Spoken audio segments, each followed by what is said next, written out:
यह सवाल आगरा से हर्ष ने पूछा है। नमस्कारम सद्गुरु। राम जन्मभूमि विवाद को सुलझाने में करीब 3 दशक लग गए। राम मंदिर भूमि पूजा को कुछ दिन रह गए हैं और अयोध्या में काफ़ी उत्साह है। हालांकि राम एक राजा थे, फिर भी आज उनकी पूजा क्यों की जाती है? मैं ये समझना चाहता हूँ कि आज के समय में राम कैसे महत्वपूर्ण हैं।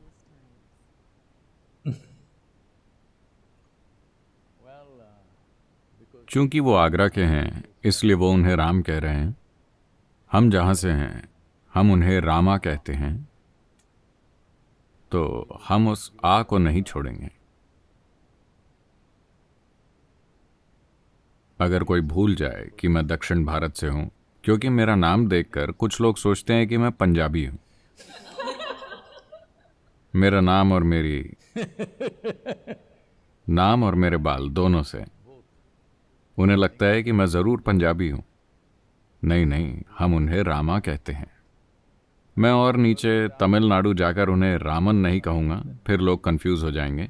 शायद उन्हें लगे कि मैं किसी और की बात कर रहा हूं। रामा।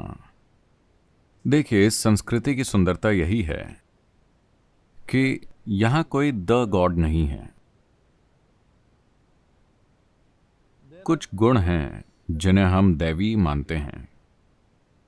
अगर किसी इंसान में वो दिखते हैं तो हम उनके आगे सर झुकाते हैं, क्योंकि हम गुण के आगे सर झुका रहे हैं, उस इंसान के आगे नहीं। ये ऐसी चीज है जिसे दुनिया के ज्यादातर लोग नहीं समझ पाएंगे, क्योंकि वो बहुत कट्टर धर्मों से जुड़े रहे हैं। भगवान क्या है, शैतान क्या है, आदमी क्या है, औरत क्या है, हर चीज की स्पष्ट परिभाषा है। भारत में किसी चीज की परिभाषा नहीं है, क्योंकि मैंने आपको अपने मसाले के बारे में बताया था। सब कुछ ऐसा ही है, हमेशा विकास हो रहा है, हमेशा चीजें हो रही हैं। इसमें काफी जीवन और ऊर्जा खर्च होती है कि आप खुद को अव्यवस्थित रखें और फिर भी एक दिशा में बढ़ें। मगर ये तारों के समूह या मधुमक्खियों के झुंड की तरह है। ऐसा लगता है कि वो कहीं नहीं जा रही, लेकिन वो हमेशा कहीं जा रही होती हैं। उन्हें पता है कि वो कहां जा रही हैं, लेकिन एक बाहरी दर्शक को ऐसा लगता है कि वो कहीं नहीं जा रही। तो आपको ये समझना होगा, राम या रामा वो अयोध्या के हैं, जहां मंदिर का निर्माण हो रहा है, क्योंकि वो उनकी जन्मभूमि है। मंदिर कुछ हजार साल पुराना है। कोई नहीं जानता कि पहला मंदिर किस युग में बना था। फिर विकास हुए, हजारों सालों में विकास के काम हुए, लेकिन करीब 500 साल पहले उसे तोड़ दिया गया। व्यवस्थित ढंग से ढेर सारे मंदिरों को तोड़ा गया, जिनके ऊपर दूसरे धार्मिक स्थान बनाए गए। उसी निर्माण सामग्री से इसे तोड़ो और उससे कुछ और बना लो। तो राम के एक आदर्श होने के कारण आपको समझना होगा कि वो एक आदर्श हैं, भगवान नहीं। क्योंकि हमने उन्हें भगवान नहीं कहा, हमने उन्हें मर्यादा पुरुष कहा, पुरुषोत्तम कहा। इसका अर्थ है एक उच्च स्तर का पुरुष। पुरुषोत्तम शब्द का मतलब ही है उत्तम पुरुष। राम को हमेशा पुरुषोत्तम कहा जाता है। इसका अर्थ है कि सभी पुरुषों में वो उनसे ऊपर हैं, क्योंकि वो इतने ऊंचे स्तर के हैं। उनमें उच्च स्तर की क्या चीज है? वो कई परीक्षाओं और दुखों से होकर गुजरे। मैं पूरी कहानी में नहीं जाऊंगा, लेकिन मुसीबतों का सिलसिला, उनका जीवन मुसीबतों की लड़ी है। वो अपना राज्य खो देते हैं, अपनी पत्नी खो देते हैं, एक युद्ध लड़ते हैं, वापस आते हैं, फिर से अपनी पत्नी को खो देते हैं, अपने बच्चों को खो देते हैं, अपने बच्चों को लगभग मार ही देते हैं। अंतहीन मुसीबतें। इन सब से वो शांति से, आनंद से होकर गुजरे। दर्द था, लेकिन फिर भी आनंद के साथ। एक स्तर पर, व्यक्तिगत स्तर पर उन्हें काफी दर्द है जिसे वो व्यक्त करते हैं, लेकिन वो कभी उस दर्द को, किसी उस चीज के बारे में कोई फैसला नहीं करने देते जो वो कर रहे हैं। तो जब कोई इंसान इस तरह पेश आता है तो हम उसे पुरुषोत्तम कहते हैं, क्योंकि Uttama means an elevated one among the men. वो पुरुषों के बीच उच्च स्तर के हैं। ये बहुत महत्वपूर्ण है कि वो एक इंसान हैं। उनका जन्म अयोध्या में हुआ और एक खास उम्र में उनकी मृत्यु हुई। उन्होंने अपना पूरा जीवन जिया, देश भर में घूमे, दक्षिण आए और फिर वापस उत्तर गए। अपने दुश्मन को मारने के बाद जिस आदमी ने उनकी पत्नी का अपहरण किया था और जो निर्दयता से राज कर रहा था, उसे मारने के बाद वो वापस आते हैं और 1 साल पश्चाताप करते हैं। तो उनके भाई ने पूछा, क्या आप पागल हैं? वो सबसे बुरा आदमी था, आपका उसे मारना जरूरी था और अब आप पश्चाताप कर रहे हैं। इसका क्या मतलब है? क्या हम सब ने कुछ गलत किया है? तो रामा ने कहा, देखो, इस रावण के बारे में बहुत सी बुरी चीजें हैं, लेकिन वो एक महान भक्त था और वो अपना राज्य बहुत अच्छे से चलाता था। उसने बाकी हर किसी का शोषण किया, जिसके कारण मुझे उसे मारना पड़ा, लेकिन वो एक महान भक्त था। उसके लिए मैं पछतावा कर रहा हूं कि मैंने एक भक्त को मारा। तो इस व्यक्ति का अनुसरण करना जरूरी है और बहुत महत्वपूर्ण है कि वो एक इंसान है। अगर वो भगवान बन जाते हैं तो आप उन्हें दीवार पर लटका देंगे और उन्हें भूल जाएंगे। कोई कभी किसी भगवान का अनुसरण करने की कोशिश नहीं करता। आपको ये बात समझनी होगी। भगवान यानी वो अनुसरण से परे हैं। इंसानों को यही लगता है। अगर कोई इंसान वाकई अच्छा बर्ताव कर रहा है तो स्वाभाविक रूप से हर किसी में चाहत होती है कि मैं ऐसा क्यों नहीं बन सकता। तो ये बहुत ज्यादा महत्वपूर्ण है कि वो एक इंसान है। वो एक राजा थे, उन्होंने अपना राज्य खो दिया और फिर वापस लौटे और अपने राज्य की सारी शानो शौकत छोड़कर सिर्फ इसीलिए चले गए क्योंकि कोई और दुखी था। उनकी सौतेली माँ थोड़ी दुखी थी और उनकी पीठ पीछे थोड़ी नाराजगी जाहिर कर रही थी। वो बोले, अगर आप यही चाहती हैं तो मैं चला जाता हूं। इस आदमी का अनुसरण करना ही चाहिए। जब आजकल लोग पागल की तरह सत्ता से चिपके हुए हैं, चाहे कुछ हो जाए, चाहे वो चुनाव हार जाएं, वो जाना नहीं चाहते। ऐसे समय में रामा का अनुसरण करना बहुत बहुत बहुत जरूरी है। तो यह मंदिर क्यों महत्वपूर्ण है? मंदिर महत्वपूर्ण है क्योंकि काफी हद तक, कम से कम देश के उत्तरी भाग में, दक्षिण में उतना नहीं है, ये वहां भी है लेकिन उतना नहीं, लेकिन उत्तर में राम उनकी आत्मा है। और 500 साल पहले जब तुर्की से विदेशी हमलावर और बाद में कुछ मंगोलिया से भी वो आए और उन्होंने एक एक करके सभी मंदिरों को तोड़ डाला। ये बहुत समय पहले बना एक प्राचीन मंदिर था जो उस समाज के लिए बुनियादी ताकत था। उन्होंने उसे तोड़कर उसके ऊपर जल्दबाजी में अपनी मनचाही चीज बना दी। ये विवाद धधकता रहा है। ये विवाद अदालत में, मेरे ख्याल से, अगर मैं सही हूं तो 135 सालों से है। अंग्रेजों के जमाने से ये अदालत में था और चलता ही जा रहा था, क्योंकि दुर्भाग्य से इस देश में हमने किसी भी कीमत पर राजनीतिक रूप से सही होने की इच्छा बना ली है। कोई भी जज इस पर फैसला नहीं करना चाहता था। हर कोई इसे आगे बढ़ाता रहा ताकि उसका कार्यकाल खत्म हो जाए और अगला जज इस मुसीबत से निपटे, क्योंकि दो समुदाय जमकर आपस में भिड़ रहे हैं कि ये किसकी संपत्ति है। लेकिन अब सुप्रीम कोर्ट ने एक लंबी प्रक्रिया के बाद, यह मुकदमा करीब 3-4 दशकों से सुप्रीम कोर्ट में चल रहा था। अब सुप्रीम कोर्ट साफ तौर पर एक निष्कर्ष पर पहुंचा है। सभी सबूतों को देखते हुए पुरातत्व के सबूत साफ तौर पर 100% ये बताते हैं कि वहां एक मंदिर था और उसे ढहाकर जल्दबाजी में उसके ऊपर एक इमारत बना दी गई। तो उन्होंने कहा कि यहां मंदिर बनना चाहिए। दूसरे समुदाय को उन्होंने दूसरी जमीन दे दी जो शायद वहां से 20 किलोमीटर के भीतर है। उन्होंने कहा कि आप अपनी जगह वहां बनाएं, इन्हें अपनी जगह यहां बनाने दीजिए। तो ये सिर्फ एक और मंदिर नहीं है, ये भारत की आत्मा को पुनर्जीवित करना है। क्योंकि ऐसा नहीं है कि सिर्फ एक संप्रदाय या धर्म ही राम का आदर करता है। बहुत से लोग हैं, बहुत से लोग हैं जो दूसरे धर्मों के हैं, जो उनकी तरह बनना चाहते हैं जो कई कई रूपों में उनकी सराहना करते हैं। तो कई मायनों में रामायण, राम के जीवन की कथा भारतीय संस्कृति का एक अभिन्न हिस्सा रही है। तो ये लगभग एक घायल राष्ट्रीय आत्मा को पुनर्जीवित करने जैसा है।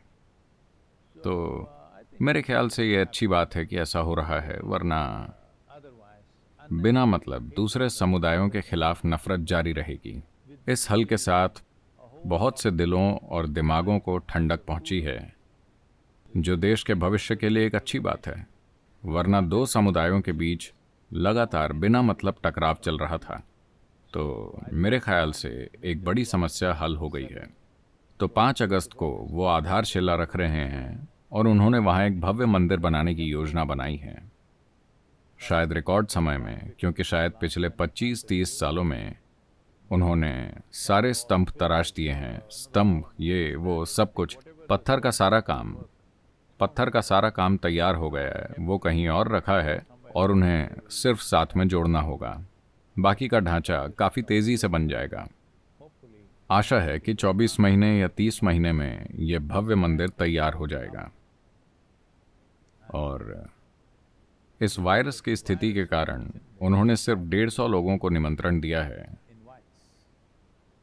वरना शायद 1 करोड़ लोग वहां होते। 1 से 1.25 करोड़ लोग इस मंदिर के खुलने या आधारशिला रखने के लिए वहां होते, लेकिन सिर्फ 150 निमंत्रण भेजे गए हैं। कार्यक्रम का सीधा प्रसारण किया जाएगा, लोग उसे टेलीविज़न पर देख सकते हैं या इंटरनेट पर देख सकते हैं। तो मेरे ख्याल से ये घटना एक मील का पत्थर है उन विवादों को हल करने के अर्थ में जो लंबे समय तक चलते रहते हैं, बिना मतलब समाज में एक घाव की तरह पकते रहते हैं। मेरे ख्याल से इससे बहुत से लोगों को शांति मिलेगी।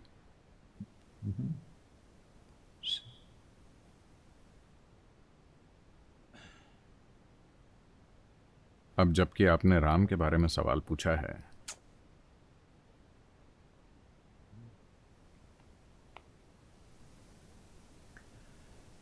ये तीरुगणन दयचूचदवा इनवंशोत्तम रामा। ये तीरुगणन दयचूचदवा इनवंशोत्तम रामा। नातरमा भव सागरमीधनु नलिनधलेक्षण रामा। नातरमा भव सागरमीधनु नलिनधलेक्षण रामा। श्रीरघुनन्दन सीतारमण स्त्रितजन पोषक रामा। श्रीरघुनन्दन सीतारमण स्त्रितजन पोषक रामा। कारुण्यालय भक्तवरधनिनु कन्नदिकानुपुरामा। कारुण्यालय भक्तवरधनिनु कन्नदिकानुपुरामा।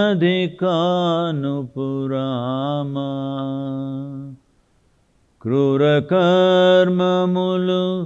नेरकचेसिति नेरमुलंचकुरामा।